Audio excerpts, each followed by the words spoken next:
je demande que tu pries, puisqu'il y a des frères, il y a le frère, que le diable est en train d'utiliser pour retarder certains à la maison. Tu demandes à Dieu de déployer son énergie afin de les amener, le père des familles, des femmes et des enfants, les jeunes. Tu vas demander que le Seigneur déploie son énergie dans les maisons, puisque nous avons besoin d'augmenter les effectifs. Il demande que tu puisses prier. Est-ce que tu peux prier pour les membres de ta chorale? Tu pries pour les membres de l'intercession. Tu pries pour les membres de ton service. Tu pries pour les membres de ton ministère. Tu demandes que le Seigneur le réveille. Ceux qui sommeillent, qui viennent écouter de la beauté de Dieu. Gloire à toi, Seigneur, puisque tu le fais. Tu es en train de le faire partout dans les montagnes, dans les collines. Tu les amènes dans ta présence. Dans les noms puissants de Jésus. Je vois les prisonniers en train de descendre. Je vois les enfants en train de venir. Dans les noms puissants de Jésus. Dans les noms puissants de Jésus. Je demande que Seigneur notre Dieu, que tu déploies ta force partout, dans les coins, dans les recoins, partout il y a des personnes qui respirent. Dans les noms puissants de Jésus, je demande que tu les amènes, dans tes parvis, dans les noms puissants de Jésus. Amen, Seigneur, tes serviteurs. Amen, Seigneur, tes élèves, tes disciples. Oh Seigneur, gloire à toi, Seigneur, puisque je sais que le maître, il est en train de maîtriser les orientations, les visions, les objectifs. Ceux qui ont des objectifs pour aller ailleurs, pour aller à gauche, tu les amènes à droite. Dans les noms puissants de Jésus, dans les noms puissants de Jésus, dans les noms puissants de Jésus, dans les noms puissants de Jésus, dans les noms puissants de Jésus, dans les noms puissants de Jésus, dans les noms puissants de Jésus, dans les noms puissants de Jésus, dans les noms puissants de Jésus, dans les noms puissants de Jésus. Mais c'est toi qui vas t'appeler. Comme tu avais appelé Moïse par son nom. Sanctifie nos vies. Est-ce que tu peux acclamer la présence du Saint-Esprit? Est-ce que tu peux l'acclamer? Est-ce que tu peux acclamer? Alléluia. Et tu peux te rasseoir.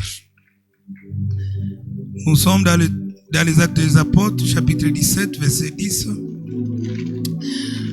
Nous allons lire ce texte. Actes des Apôtres, chapitre 17, le verset 10 jusqu'au verset 14. C'est là que nous allons tirer le message d'aujourd'hui. Actes des Apôtres, chapitre 17, verset 10 jusqu'au verset 14. Je vais lire dans les noms puissants de notre Seigneur Jésus-Christ. Amen. Aussitôt les frères firent partir de nuit Paul et Silas pour Bérée. Lorsqu'ils furent arrivés, ils entrèrent dans la synagogue des Juifs. Ces Juifs avaient des sentiments plus nobles que ceux de Thessalonique. Ils reçurent la parole avec beaucoup d'empressement et ils examinaient chaque jour les Écritures pour voir si ce qu'on leur disait était exact. Plusieurs d'entre eux crurent, ainsi que beaucoup de femmes grecques de distinction et beaucoup d'hommes. Mais quand les Juifs de Thessalonique surent que Paul annonçait aussi à Bérée la parole de Dieu, ils vinrent y agiter la foule. Vous allez souligner, ils vinrent y agiter la foule. Alors, le frère firent aussitôt partir Paul du côté de la mer. Silas et Timothée restèrent à Bérée. C'est la parole de Dieu. Amen. C'est la parole de Dieu. Amen. Est-ce que tu peux acclamer cette parole? Est-ce que tu peux l'acclamer? Alléluia. Je sens qu'il y a certains qui n'ont pas acclamé, même si je n'ai pas vu. Est-ce qu'il y en a cinq qui se disent, comment on peut acclamer quand on a fait agiter la foule? Mais je voulais dire que Paul n'est pas encore mort. Il est en train de prêcher aujourd'hui dans les noms puissants de Jésus. Il existe, il est là. Il est là. C'est de cette manière que l'évangile est arrivé à Athènes. Et donc, au travers des agitations, des persécutions, c'est de cette manière que le Seigneur, il fait concourir au bien tous ceux qui aiment le Seigneur. Tout concourt au bien de celui qui aime le Seigneur. Nous sommes en train d'introduire une thématique intitulée le culte. Le culte, le culte, le culte, le culte, le culte, le culte. Un thème très édifiant, très large. Est-ce que ce n'est pas seulement nous qui avons ce thème? On n'a pas le même ailleurs. On n'a pas le même dans d'autres, sous autres cieux. Partout, même dans le monde des ténèbres, on en parle. Et donc, c'est un sujet qui est à la une. On fait le culte partout. C'est un sujet vaste.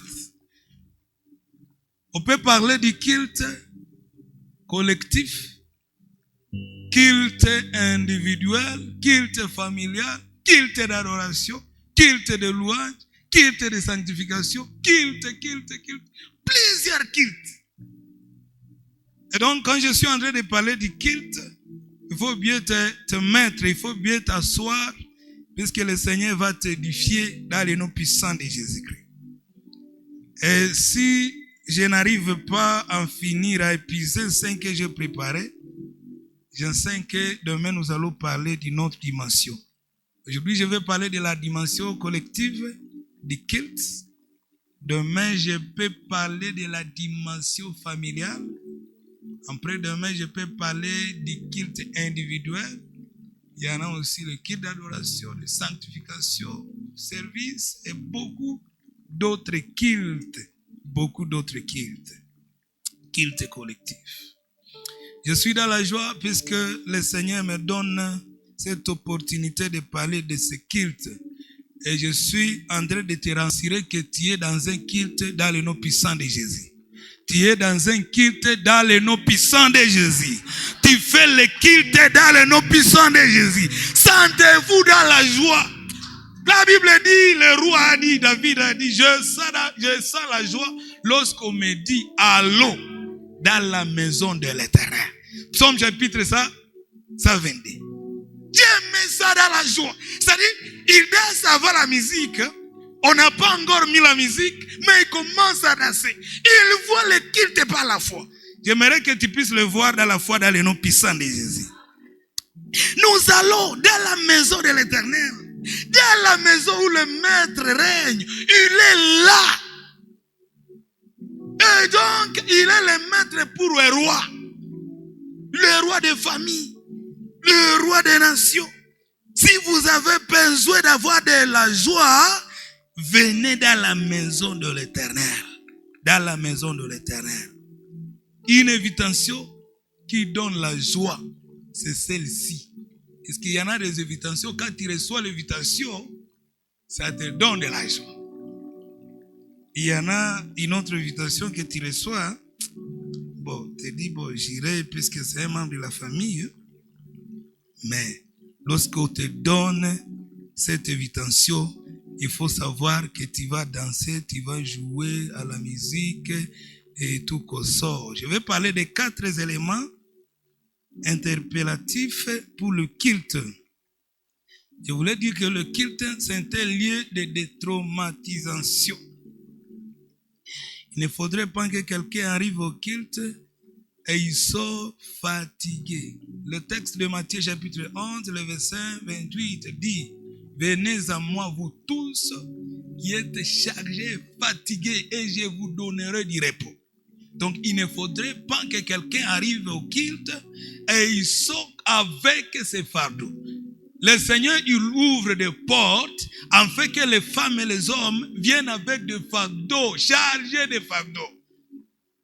Il vous laisse la porte, vous y entrez avec vos fardeaux, mais vous ne sortez pas avec vos fardeaux. Vous sortez avec les fardeaux de Dieu. Vous sortez avec les fardeaux de Dieu, avec la joie de Dieu, avec les bénédictions de Dieu. Vous sortez avec la part qui est venue de Dieu. C'est-à-dire, c'est comme si nous sommes dans un dépôt ou dans un entrepôt où le Seigneur a tout déposé. Alors vous venez et puis vous prenez, vous déchargez ce que vous avez et puis vous prenez ce que vous avez rencontré. Alléluia. J'aimerais que vous puissiez comprendre que c'est un lieu de traumatisation, puisque la Bible dit, vous pouvez venir même sans rien, mais vous ne pouvez pas y sortir sans rien. Vous venez sans rien, vous venez vide. Ceux qui ont des fardeaux et ceux qui n'en ont pas de place dans les cultes. Alléluia. Le culte, c'est un lieu de bénédiction pour tout le monde, de traumatisation pour tout le monde. Les enfants, les adolescents, les jeunes, les adultes, les vieillards, les anciens, les nouveaux. C'est ici que le culte devient l'unité dans la diversité. L'unité dans la diversité. Est-ce que le culte fait rencontrer tout genre de personnes, toute personne trouve leur part dans le culte. Dans le culte, un chacun va faire de sa manière, selon son âge, selon son appel, selon ses dons. Et donc, chacun retrouve sa part. Puisque le culte, c'est un corps du Christ. C'est un corps du Christ. Et donc, lorsque vous arrivez au culte, et si on vous demandait de présider le culte, sentez-vous que vous êtes en face d'un corps du Christ. Alléluia. Le Christ, c'est-à-dire, vous allez rencontrer là-bas la bouche en train de louer le Seigneur, les mains en train d'adorer le Seigneur, les pieds en train d'adorer le Seigneur, les oreilles en train d'adorer le Seigneur, les pieds, les jambes, tout en train d'adorer le Seigneur. Alléluia. C'est un corps. C'est-à-dire, lorsque vous êtes au devant des gens dans le culte, sentez-vous que vous êtes dans une diversité, une unité, mais dans la diversité. C'est-à-dire, le culte est libre. Le culte est libre. Alléluia. Quand vous êtes au devant du culte, sentez-vous qu'il y a une Pentecôte qui va se déclencher. Est-ce que chacun parle de sa langue? Il va danser de ce rythme. Il va prier de sa manière. Alléluia. Alléluia. Laissez à l'aise les gens. Ceux qui dansent, ceux qui prient, ceux qui chantent de différentes voix. Autant qu'il y a de personnes, autant qu'il y a une diversité. Une diversité. Le verset 13 où nous avons lu nous parle de la foule. La foule, la foule, la foule, la foule. Nous avons lu le texte là. Le verset 13. Mais quand les Juifs de Thessalonique surent que Paul annonçait aussi à Bérée la parole de Dieu, ils vinrent y agiter la foule. Ils vinrent y agiter la foule. Je pense que tu as déjà écrit que le culte c'est un corps. C'est la première dimension. C'est un corps.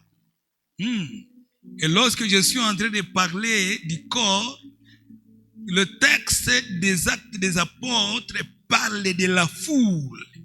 C'est-à-dire la foule n'a pas d'âme. Alléluia. La foule.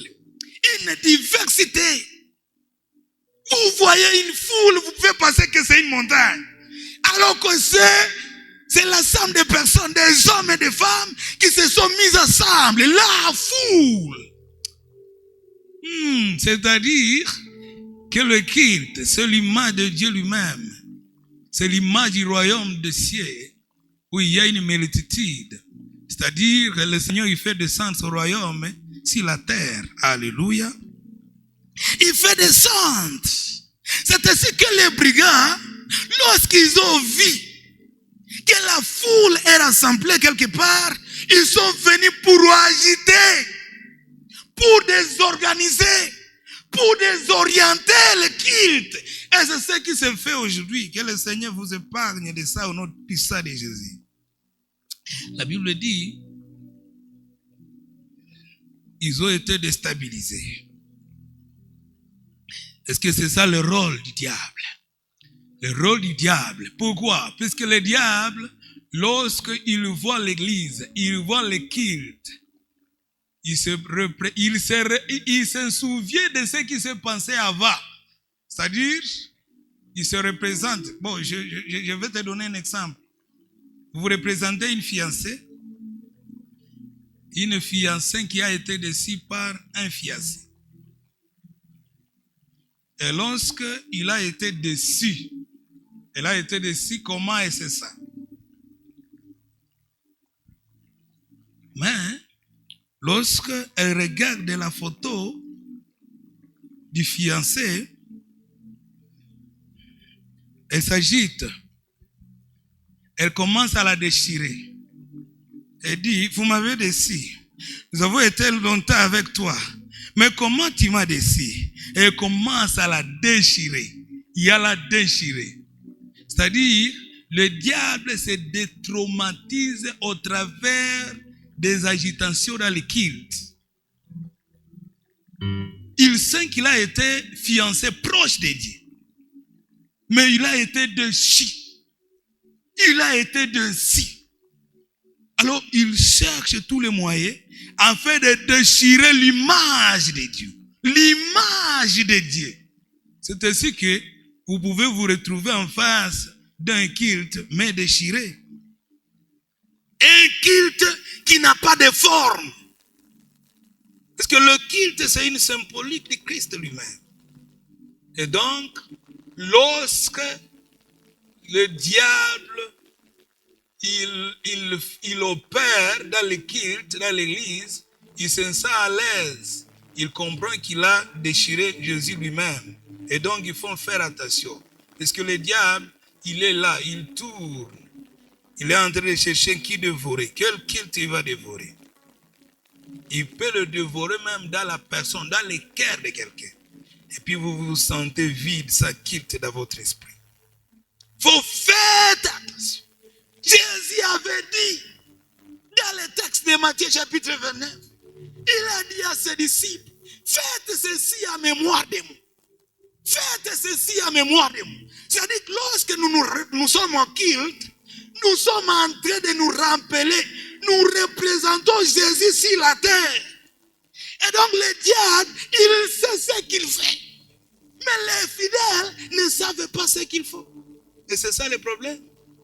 C'est ça le problème. Le problème. Vous sentez un frère qui va présider le culte, mais qui ne connaît pas ce qu'il va faire. Le texte de Jean chapitre 10, verset 10, le voleur ne vient que pour dérober, égorger et détruire. Mais le Fils de Dieu est venu pour donner la vie en abondance. Qu'il vous la donne dans le nom puissant de Jésus-Christ. Qu'il vous la donne dans le nom puissant de Jésus-Christ. À retenir. Chaque chrétien porte à lui le désir d'offrir à Dieu quelque chose de beau, de vivant et d'authentique. Lorsque vous venez au culte, si vous êtes chrétien et vous êtes à côté d'un autre chrétien, sachez que nous avons une même vision. Une vision d'un faire de dédier à Dieu un culte. Lui offrir ce qui est beau, ce qui est vivant et authentique. Parce que lorsque le Seigneur, il nous a sauvés, il nous a donné la vie éternelle, la vie en abondance. Et quand on me parle de venir au culte, je sens de la joie. Ce n'est pas la joie que le monde donne, mais la joie que Dieu lui-même m'a donnée. Je me sens dans la joie. Puisque c'est là que je vais offrir ce qui est beau. Je me prépare. Parce que je donne ce qui est vivant. Ce qui est authentique. C'est ainsi que lorsque vous arrivez au culte, Sentez-vous à l'aise. Sentez-vous dans la joie du Seigneur. Sentez-vous dans la joie du Seigneur. Vous avez la vie et tout ce qui sort de vous a la vie. Même la main, lorsque vous tapez la main, cette main a la vie. Même la voix, lorsque vous haussez la voix, cette voix a la vie. Tout ce que vous faites a la vie. Même aux instruments, même les tambours, même les baffes, même tout. Lorsque vous êtes là à côté de ça, sentez-vous que vous avez la vie et vous donnez la vie à tous ceux que vous voyez là-bas. Alléluia. C'est vous qui donnez la vie. Vous arrivez ici, il n'y a pas la vie. Mais encore de la vie en abondance qui est à nous. Alors nous allons donner la vie à des personnes qui n'ont pas la vie au nom puissant de Jésus. Alors quand j'arrive au culte, je viens avec la beauté de Dieu. Je demande que le Seigneur me lave, me sanctifie, avec un frère qui va venir m'approcher, qu'il sente qu'il est agréable, qu'il est doux, pour des frères, de demeurer ensemble. Alléluia. Donc il faudrait que chacun se lave, se nettoie, afin qu'il arrive, et que si quelqu'un est arrivé là-bas, que nous puissions nous sentir des frères, que chacun ait sa bonté à lui. Alléluia. La vie, mais aussi l'authenticité. Puisque Jésus avait dit, nous allons l'adorer à vérité, en vérité. Nous allons l'adorer en vérité. Alors, il faut faire attention quand vous arrivez au culte, et surtout quand vous avez une charge, quand vous avez un service à faire, il faut bien le faire. Alléluia. Il faut bien le faire. Il faut bien le préparer. On ne se prépare pas ici au vieux état des gens préparés. On ne se prépare pas ici. Je me sens dans la joie aujourd'hui. Que cette joie vous soit accordée dans le nom puissant de Jésus. Dans le nom puissant de Jésus. Lorsqu'on vous demande de prêcher, on vous demande d'officier, il faut bien le faire. Puisqu'il y a un frère qui s'est préparé. Et s'il vous rencontrez, si vous le mettez mal à l'aise, il est déçu. Et la Bible dit que vous le scandalisez. Il serait mieux qu'on mette quelque chose à votre gorge et que vous soyez empalé et jeté au fond de la mer. Donc, si vous voyez un prédicateur, un officiant, un chantre en train de mal faire, le ciel s'agite. C'est une personne à égorger. C'est une personne, il serait erré. Donc il ne faut pas jouer avec le culte. C'est quelque chose qui donne l'image, qui doit donner l'image à Dieu. Alléluia. Ah.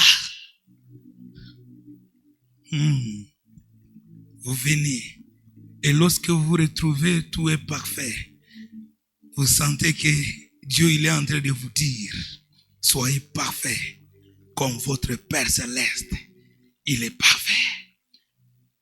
C'est un travail, ce sont des efforts des personnes, des serviteurs, qu'il faut sentir la perfection divine dans le culte. Et donc, lorsque les prédicateurs prêchent, ils disent oui, on comprend, puisque nous avons vie de nous-mêmes. Les cultes,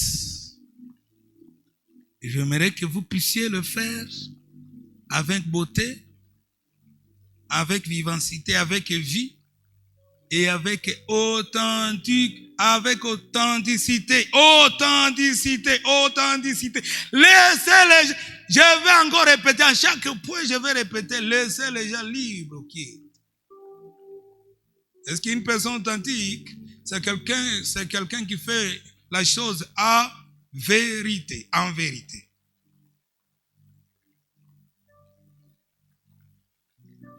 Il est adolescent, il ne faut pas l'amener à être vieux quand il est encore adolescent. Laissez les enfants au culte faire le culte comme les enfants. Laissez les adolescents faire le culte comme les adolescents. Laissez les adultes faire le culte comme les adultes. Laissez les vieux faire le culte comme les vieux. Le culte doit être authentique. C'est-à-dire, lorsque vous nous amenez à être comme des vieux, vous nous faites des menteurs. Il faut laisser le culte. Et c'est là que je suis en train de dire la troisième chose. Le culte, c'est la réunion la plus importante de l'église. La plus importante de l'église. Si vous ratez l'église, si vous ratez le culte, c'est comme si vous avez tout raté là, pendant la semaine. Pour les fidèles. C'est comme si vous avez tout raté. Alors, si vous avez mal préparé le culte, vous faites rater beaucoup de personnes. Il faut bien le faire. Le culte, c'est la réunion la plus importante de l'église. J'ai écrit un livre de religion. J'étais en train de l'écrire quelque part. J'ai fait un camp biblique personnel. Alors, il y a eu une offre. On a demandé d'écrire le livre de religion. On a demandé à toutes les confessions religieuses. Je suis aussi venu avec mon livre. Et lorsque chacun était en train de défendre son livre, mon livre a été sélectionné, voté comme le livre qui doit aller dans toutes les écoles conventionnées protestantes. Ce n'est pas aujourd'hui. Ça en fait déjà 7 ans que ce livre est en train de circuler dans toutes vos écoles. C'est-à-dire que je suis en train de prêcher vos enfants. Ça que vous le sachiez. J'ai été prédicateur avant. Alléluia. Et dans ce coup, j'ai défini le culte, l'église, comme quelque chose de même. J'ai montré effectivement que l'église et le culte, c'est l'essence de l'église. C'est-à-dire, on ne sait pas différencier l'église et le culte. C'est trop difficile. Surtout, les cultes collectifs comme celui-ci. C'est très difficile. Parce que l'église, je l'ai défini comme Kaal Yahweh. Kaal Yahweh signifie parade. Signifie rassemblement. Kaal Yahweh. Qui, A et L. C'est en hébreu. Alors je dis que c'est une parade.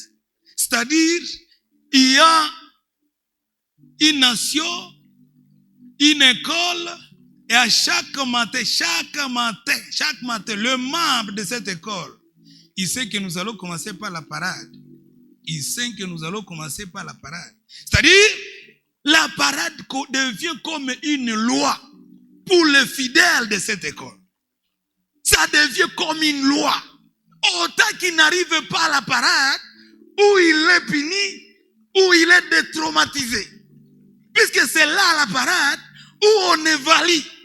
C'est là la parade où on dialogue. C'est là la parade où on réoriente les équipes. Alléluia. Quand vous n'avez pas été à la parade, vous ne savez pas où vous allez travailler. Vous ne savez pas ce que vous allez faire pendant la journée. Vous vous détraumatisez. Vous vous traumatisez vous-même. Vous êtes en train de vous traumatiser vous-même. Le culte, c'est la réunion la plus importante de l'église. Il ne faut pas rater ce culte. Il ne faut pas rater le culte que le Seigneur vous offre. Puisque c'est une réunion. C'est-à-dire le ciel de ça. Et vous vous rencontrez. Et c'est ce qu'on appelle la sanctification. Dieu avait dit à Moïse, en Exode chapitre 3, il a dit, venez. Et lui a demandé, venez. C'est ce qu'on appelle sanctification. La sanctification, c'est quoi? La sanctification signifie que le ciel signifie kutoka. Donc, sortir de. Alors, lorsqu'on parle de la sanctification, on ne dit pas qui va sortir. Mais on dit sortir. C'est-à-dire, le ciel sort et l'homme sort pour se rencontrer quelque part. C'est ça. C'est ce qu'on appelle kilt. C'est ce qu'on appelle sanctification. Et donc, Dieu lui-même, il se sanctifie pour toi. Vous vous sanctifiez pour lui. Et puis vous vous rencontrez pour le culte. C'est ça ce qui est agréable. C'est ça ce que le Seigneur aime. Ne ratez pas le culte. Si vous le ratez, vous allez laisser Dieu seul. Vous allez le laisser seul. Ne laissez pas Dieu seul. Il va se retrouver seul dans cette âme. Et il va dire, où sont mes gens? Et je pense qu'il y en a des personnes qui sont maudites parce qu'ils ont raté le culte. Le culte. Chaque matin, à la mairie, allez demander. Chaque matin. Et si vous ratez, cette matinée, il y a des sanctions. Le Seigneur, il a besoin de nous outiller, de nous équiper. Il a puisque pendant, lorsque vous arrivez là-bas à la mairie, il faut aller insister. Ceux qui ont été fouettés pendant la nuit, les policiers, autres, chacun arrive là-bas avec ses besoins. Chacun arrive là-bas avec sa demande. Il y en a ceux qui disent, nous n'avons pas des effectifs. Il y en a ceux qui disent, nous avons problème des équipements. Il y en a ceux qui disent, non, il y a quelque chose qui ne va pas. C'est-à-dire, c'est dans le culte où on donne un chanquet à dire, à dialoguer. Et Dieu lui-même s'occupe de vous. Et vous sortez, chacun état déjà exaucé. C'est là sa demande, puisque c'est Dieu. Alléluia. Il dit, venez à moi, vous tous qui êtes fatigués, et je vais vous donner quoi? Le repos. Un autre élément. Au-devant du culte, il y a un maître qui est le Christ. Au-devant du culte, il y a un maître qui est le Christ. Le texte de Jacques chapitre 4 verset 8. Approchez-vous de Dieu. Et il va s'approcher de vous. Approchez-vous. J'aimerais dire à quelqu'un qui est ici que lorsque vous choisissez à venir au culte, et à vous qui a un maître, il y a un maître au-devant de vous, qui n'est pas moi, qui n'est pas elle, mais c'est Christ lui-même. C'est Christ lui-même. C'est le maître. Le garant du culte, il est là. Il demande que vous puissiez vous rapprocher. C'est-à-dire que sans le culte, Dieu, il reste comme un appareil volant, un avion qui est dans l'air. Sans le culte, vous voyez Dieu plus loin, plus loin, plus loin. Mais lorsque vous entrez au culte, vous vous rapprochez de Dieu, il se rapproche de vous et vous sentez qu'il est grand. Alléluia. Imaginez l'avion qui est plus loin. Vous pouvez vous moquer de lui. Vous pouvez dire n'importe quoi. C'est un corbeau. C'est quoi? Mais quand vous vous rapprochez de cet appareil, vous sentez qu'il est grand. J'aimerais que vous puissiez aimer le culte, que vous puissiez y amener aussi vos enfants. Et si vous ne le faites, vos enfants, ils vont se moquer de Dieu. Et la Bible dit, on ne se moque pas de Dieu. On ne se moque pas de qui? De Dieu.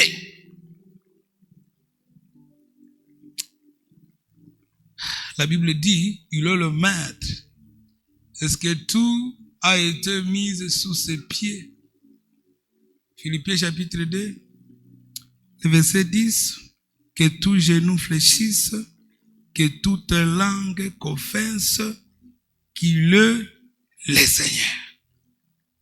C'est là que je suis en train de répéter encore mon mot. c'est que le culte, quand on vous demande de venir au culte, vous avez une invitation de venir à la Pentecôte. Vous avez une invitation de venir à la Pentecôte. Tous genoux fléchissent et toute langue confesse que Jésus, il est le Seigneur. Alléluia! Il est le Seigneur. Jésus avait dit à ses disciples, attendez d'abord. Non, vous avez crié, vous êtes devenus mes disciples, oui, c'est bon. Mais vous devez attendre,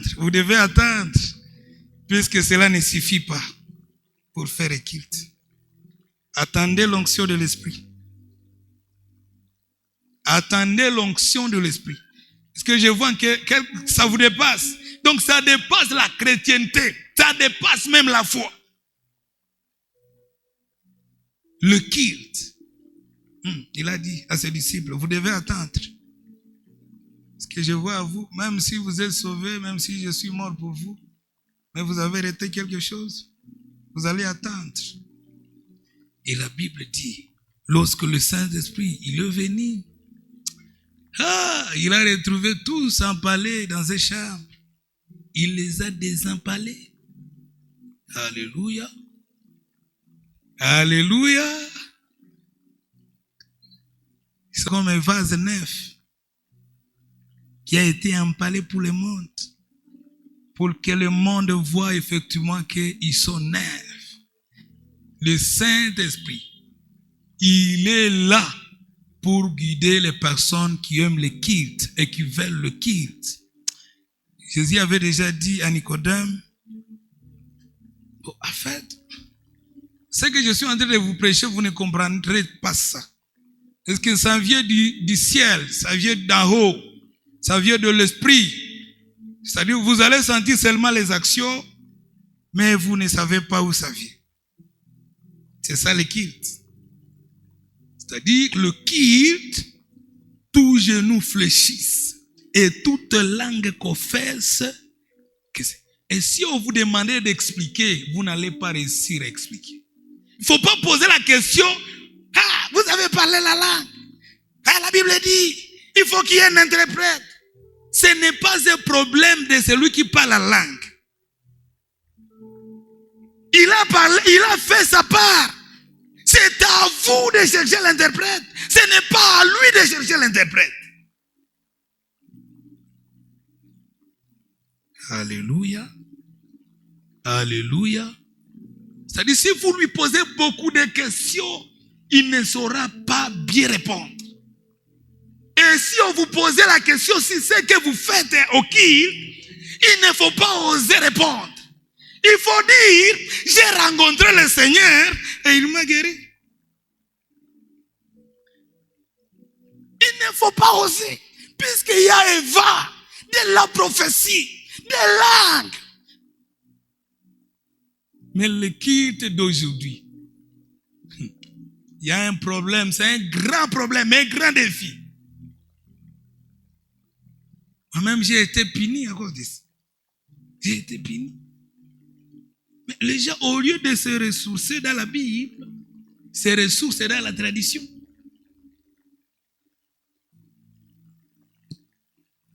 J'ai été puni pour des faits. Le premier, c'est que j'aime prier pour les aciers de l'église. Alors que je n'étais pas encore au drone.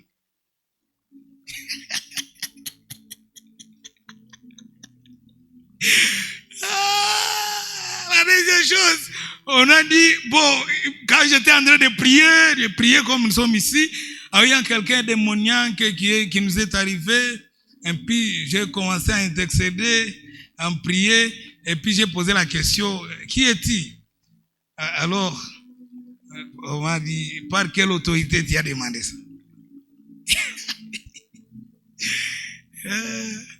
On m'a invité quelque part, je ne dis pas si c'est dans ce poste ou non, mais on m'a invité. Tout le monde. Mais j'ai aimé ça, non? J'ai aimé tout le monde. Les surveillants, les membres exécutifs, les membres effectifs. et tous les anciens de ma paroisse. On nous a appelés quelque part pour des questions. Qu'est-ce que je pouvais dire? Heureusement que le Seigneur a vu que, bon, je risque la vie. Et puis, il m'a prêté la parole. Il a fait aussi pour Pierre. Il a dit, Pierre, à Matthieu chapitre 16, cela n'est pas venu de toi. Et donc, si on te posait la question au culte, inquiet des risques, remettez-vous à Dieu. Puisqu'il est prêt à vous donner des réponses pour libérer son nom. Pour libérer son nom dans le nom puissant de Jésus. Il y a des réponses. Le Seigneur m'a donné le texte qui dit, Jésus avait dit au démoniaque, qui es-tu? Et le démon a répondu, l'ai-je. Ça m'a donné la victoire. Alléluia. Alléluia. Je demande que lorsque vous êtes au culte, sentez-vous à l'aise. Faites ce que le Saint-Esprit vous demande. Puisque si vous ne le faites pas, vous êtes en train de pécher. Et si vous péchez contre le Saint-Esprit, vous ne serez jamais épargné. C'est ainsi que lorsque vous êtes au culte, sentez-vous à la Pentecôte. Alléluia. Si on vous disait que vous êtes des fous, taisez-vous. Puis vous allez auprès du pied du maître. Alléluia. Que l'Esprit suscite un réveil dans notre église. Dans le nom puissant de Jésus. Suscite un réveil dans nos familles. Dans le nom puissant de Jésus. Suscite un renouveau dans la nation. Dans le nom puissant de Jésus. La vraie source, c'est la parole de Dieu qui est le fondement du monde. Avant que notre communauté naisse, nos communautés naissent, la Bible existait déjà. Est-ce que tu peux te lever?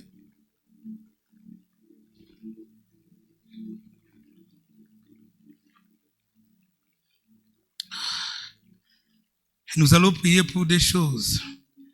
La première, c'est le culte. Tu vas prier pour le culte. Tu vas prier pour le culte.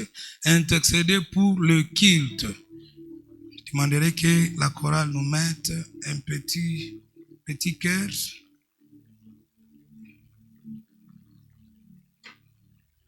Demain, je vais continuer avec cette leçon. Je demanderai que tu